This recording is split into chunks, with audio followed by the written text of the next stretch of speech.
Hi guys, it's Jess. Welcome back to my channel. I'm really sorry that I have been away for a while. I was on holiday last week and the Wi-Fi there was absolutely shocking. It was so slow I couldn't load YouTube or anything. So I do apologise for not being able to upload any videos that I had pre-filmed or reply to any of you guys' comments. I will try and catch up with all of that as soon as I can. But as I mentioned, I was on holiday last week. I went to North Yorkshire with my boyfriend and his parents and their two dogs. One of the day trips that we took was to Whitby, and for those of you that have seen some of my previous videos, I have mentioned that Dracula by Bram Stoker is my all-time favourite novel, so going to Whitby was an absolute dream come true. It's so fascinating. The Abbey was stunning and I can totally understand why Whitby would inspire people to write Gothic horror novels. When I visited Whitby Abbey, I managed to pick up a few little treats for myself in the shop in the form of books. So I am gonna go through my holiday book haul with you guys. So while I was at the Abbey, I picked up 3 books from the shop there. Honestly, I could have bought everything that was in that shop.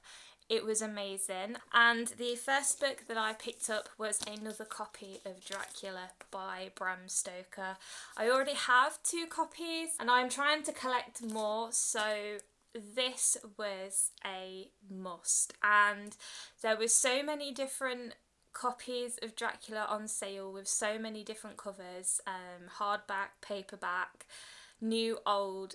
I just could have bought them all, but I went for this one. This is an illustrated edition. I love the cover. I love that it's specifically got the Abbey on the cover because the Abbey is what inspired Bram Stoker when he was writing about Dracula and his castle. And the pages are beautiful and they have a lot of these little bats as the chapter headers, which are really cute. I am super excited to read this edition. I was going to read the Penguin Classics hardback edition that I have, but I'm going to reread Dracula with this edition now because it's just gorgeous. The second book that I picked up is another Bram Stoker treasure, and that is Gothic Fantasy Bram Stoker Horror Stories. This cover is absolutely gorgeous. It's so shiny and so relevant to the theme, I think. And this is just an anthology of a lot of Bram Stoker's short stories. There are a few extracts from Dracula in here as well, but I only know Dracula. I don't know anything else that has been written by Bram Stoker, so this will be a good foray into the rest of his work and I'm super excited to delve into it. This might just have to be one of my Halloween reads next month, but it's definitely going to be something that I will enjoy and it's going to be a fun autumn read.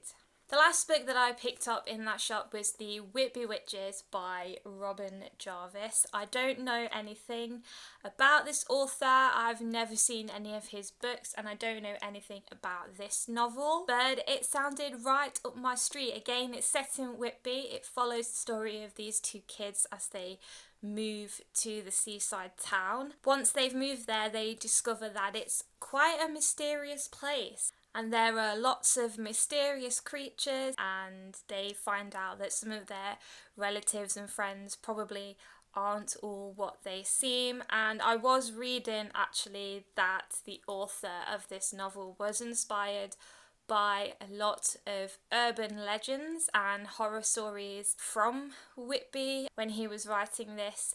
So that sounds really interesting and I love the cover. It's very reminiscent of the typical horror stories that you would read as a kid, and again it's got the Abbey on the front, so I am all for it.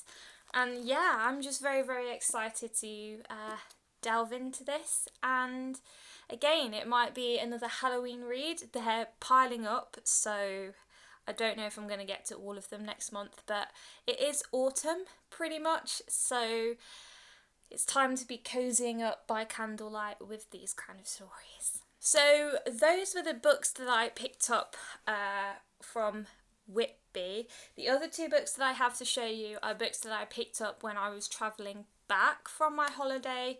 So I technically didn't buy them while I was away, but I'm going to count them in my holiday book haul because... So I picked these two books up from Asda. They were 2 for £8, so definitely go down and check their book deals out because it's so worth it sometimes. And the first one that I picked up was Peaky Blinders, The Real Story. This is the history of the original gang that inspired the writers of Peaky Blinders, and I am very, very intrigued to find out more about these guys because apparently they were very brutal and they ruled the streets of Birmingham for quite a long time apparently. And this book has some accounts from relatives of the gang members and friends, people that knew them. Just talks about, you know, what they did, what kind of influence they had on people in Birmingham around that time.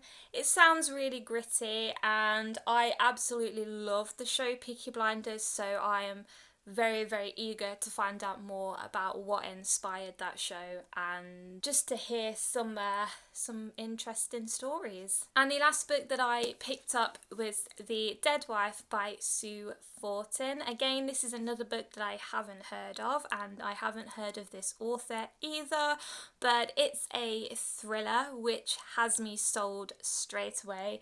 The cover is what did it for me. I love the blue and it's just very, very ominous. It sounds really, really intriguing. It follows the story of a man whose wife has died 2 years prior, and then a reporter starts delving into the mystery of how she died and starts realising that maybe her death wasn't so much of an accident as it first seemed. It sounds very similar to some other books that I have read, but I'm okay because it might have a different twist on that kind of story. I'm not sure. I haven't looked at any reviews of it, but it does say it's a #1 ebook bestseller, so it might be pretty good. I'm going into this very blindly and I'm going to keep it that way because lately I have been reading books that have been really, really hyped up and they just haven't lived up to my expectations. So hopefully I am pleasantly surprised with this. Alrighty guys, so that was my holiday book haul. I'm super, super happy with the books that I have bought and I can't wait to read them all. Let me know if you've read any of these books that I've talked about and whether they are going to be worth my time reading. And if you have any recommendations for books that I could buy in the future, please let me know because I am getting through my to buy list pretty quickly and I need some new books to purchase for my shelves. So that's always appreciated. As always, please like this video, please subscribe to my channel, and I will see you in another video. Bye guys.